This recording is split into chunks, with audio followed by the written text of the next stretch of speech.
C'est peut-être ici que se joue l'avenir du marché mondial de la voiture électrique. Dans ces immenses piscines d'évaporation, des techniciens travaillent à extraire le lithium contenu dans le sous-sol du désert de sel d'Uyuni.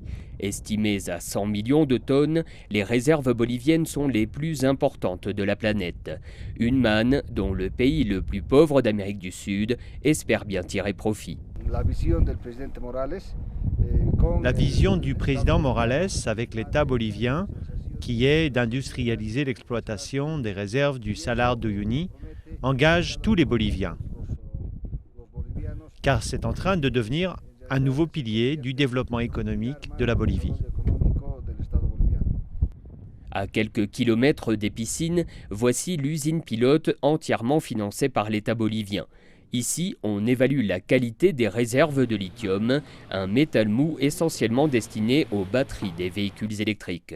Notre objectif au sein du laboratoire est de déterminer quelle quantité d'ions, c'est-à-dire de lithium, de potassium, de sodium ou encore de calcium, contient chaque échantillon que nous recevons.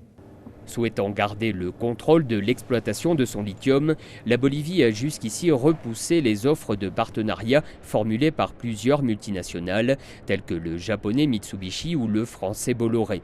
Une stratégie critiquée par certains experts qui estiment que la production prend du retard. Le problème, c'est que le projet a commencé il y a déjà 3 ans et il n'y a toujours pas de résultats concrets. À ce rythme-là, la Bolivie risque d'arriver très tard, voire trop tard dans la course du lithium. Avec la fin annoncée de l'ère du tout-pétrole, le lithium bolivien semble pourtant indispensable. Il pourrait, selon certaines estimations, alimenter jusqu'à 5 milliards de véhicules électriques.